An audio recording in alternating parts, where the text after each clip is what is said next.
For today's video, ituturo ko sa inyo kung paano ang properly turnover sa mga items sa ating kapalitan.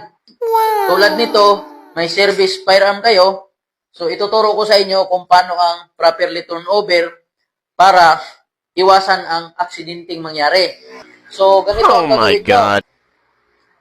Bunutin nyo muna, tapos, siyempre nakaload yan, kunin nyo yung magasin, lagay nyo dyan, tapos laging nakatutok sa baba. Tapos, ikasa ninyo. Ganun. 3 bisis ikasa mga 5'9". 3 bisis. Huwag yung pagkasa, kalabit.